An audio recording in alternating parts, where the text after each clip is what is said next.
늦은 밤 오토바이 한 대가 깜깜한 도로 위를 다급하게 달리고 있습니다. 잠시 후 좁은 골목길로 방향을 튼 오토바이, 앞서가던 차량을 향해 경적을 빠방 울리는데요. 서요. 왜요? 서요. 경찰 신고할 거니까. 혹시 뭐 잘못하신지 아세요? 제가 경찰 부를 거니까. 뭘 잘못하는지 모르세요? 차량을 급히 세운 뒤 경찰에 신고하겠다는 이 남성. 대체 두 사람 사이에 무슨 일이 있었던 걸까요? 자, 방금 보신 그 장면 이번 달 초에 있었던 일입니다. 방금 저 사건 때문에 지금까지 힘겨운 시간을 보내고 계신다는 한 부부의 제보인데요.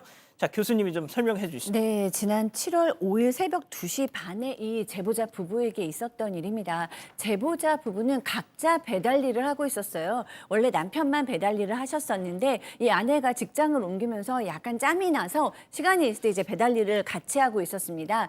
남편은 오토바이를 타고 배달 일을 하고 아내는 전기 자전거를 타고 있었어요. 그런데 뭐 두 분이 멀지는 않게 가까운 곳에서 서로 배달 일을 하고 있었습니다. 그런데 새벽 2시 반쯤 아내가 다급한 목소리로 남편에게 전화를 걸었습니다. 자, 도대체 무슨 일로 남편한테 다급하게 전화를 했던 걸까요? 당시 상황 남편 목소리로 직접 들어보시죠.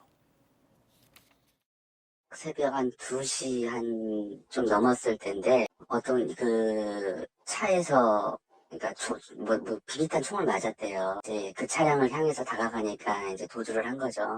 명지대 근처거든요. 약가 주변인데 젊은 애들인 것 같아요. 1년씩도 없는 사람한테 이제 그렇게 당하니까 이제 총을 맞고 너무 당황을 한 거죠. 제가 이제 그 동네에서 한 4km에서 5km 정도 떨어진 곳에서 배달을 저도 하고 있었고요.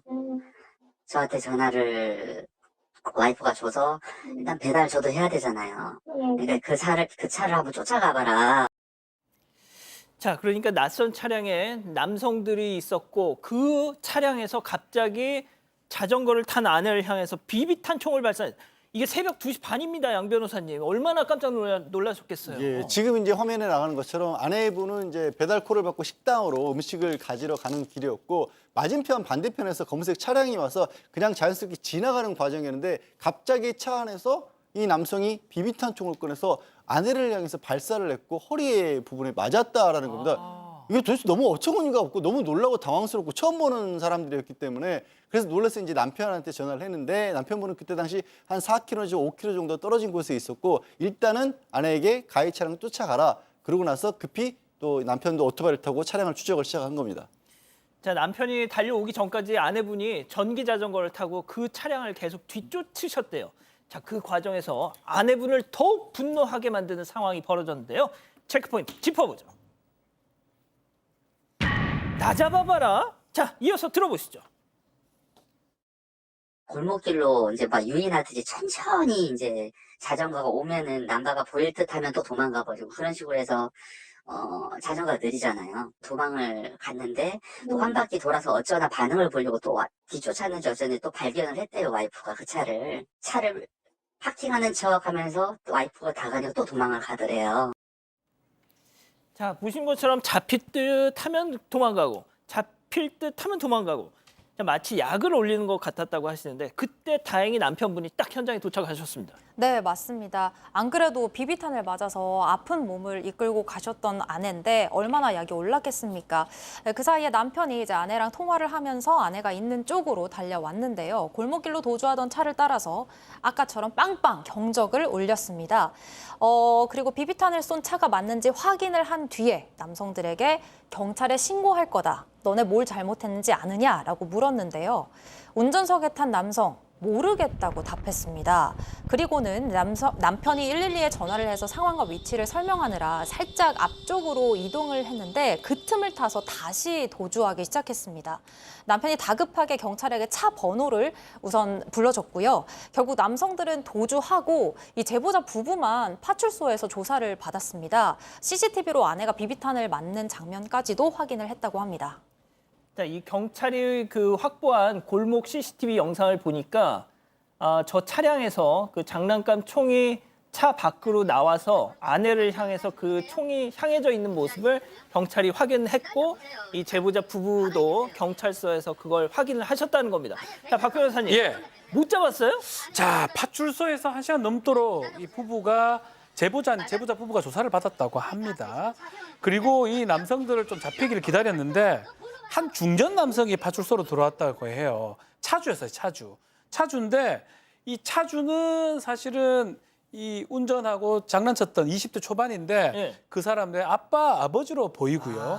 들어오자마자 이제 아들은 전화가 안 돼서 아니 우리 아들이 그럴 리가 없다라고 얘기를 했는데 영상하고 또 바디캠이 있었지 않습니까? 그걸 보여주니까 인정은 했다라고 합니다. 아들하고 얼굴 똑같으니까 친구들.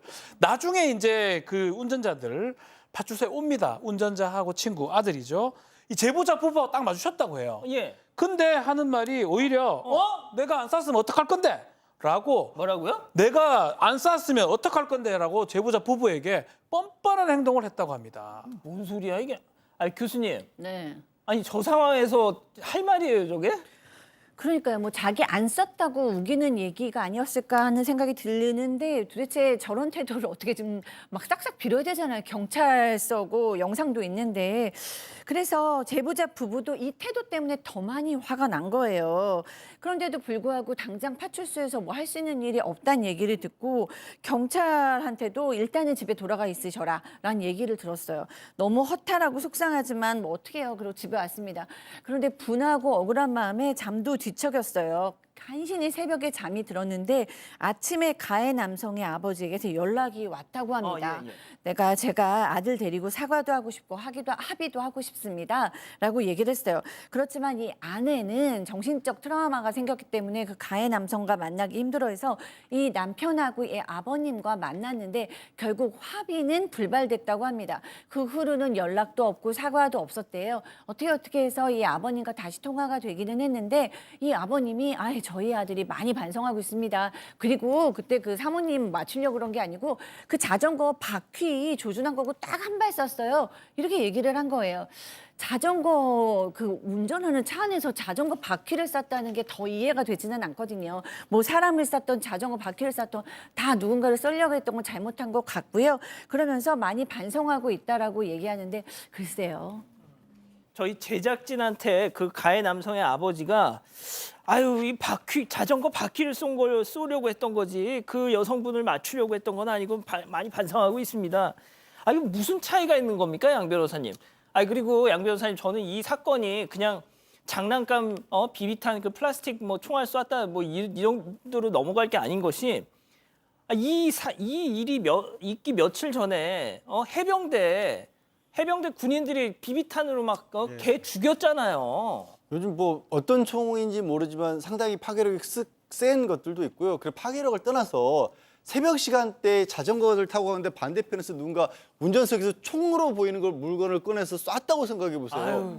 얼마나 놀래요. 그러니까요. 저기서 뭐 넘어지거나 뭐 다른 쪽으로 향해서 크게 안 다친 게 정말 천만다행일 정도의 상황이고요. 아까 물어보신 것처럼 이 사람이 있는 쪽을 향해서 총알을 발사한 것 자체가 맞고 안 맞고를 떠나서 이미 범죄가 되는 겁니다. 특수폭행은 이미 성립을 하고요. 지금 아내분 같은 경우에는 저 트라우마 때문에 밤잠도 제대로 못 이루고 있고 일주일에 2번씩 정신과 진료받고 있다라는 거예요. 그런 상황인데 혹시라도 이제 이 제보를 주신 이유가 너무 이제 초범이고 20대라는 이유 때문에 처벌이 가볍게 끝나버릴까 봐 걱정이 돼서 그렇다라는 건데 검찰 송치 단계에서 피해자 조사를 따로 하는 경우도 있고 그렇지 않는 경우도 있습니다. 가능하면 지금 진료받고 있는 내역이라든가 진단서를 처음에 신고했던 파출소 통해서 검찰 어디에 접수가 되는지 파악을 해서 탄원서 형태로 제출을 하고 그러면 아마 이제 정식 재판이 열릴 가능성이 좀 높거든요. 그 재판 과정에서 이 재판부에서도 이 일과 관련된 이제 형사 배상 명령을 내립니다. 따로 민사소송 같은 걸 하지 않더라도 그러면 금전적으로라도 조금이라도 어떻게 보면 이제 좀 배상을 받을 수 있는 길도 가능한 좀 방법이 있습니다. 예. 제가 이 부부 두 분하고 제가 직접 오늘 통화를 했었는데요. 아내분이 그 충격에 너무너무 무섭다면서 말씀을 제대로 잊질 못하시더라고요. 그래서 저도 이 남편분과 거의 이제 이 상황에 대해서 주로 얘기를 했는데 아무튼 빨리 좀 쾌차하셨으면 좋겠습니다.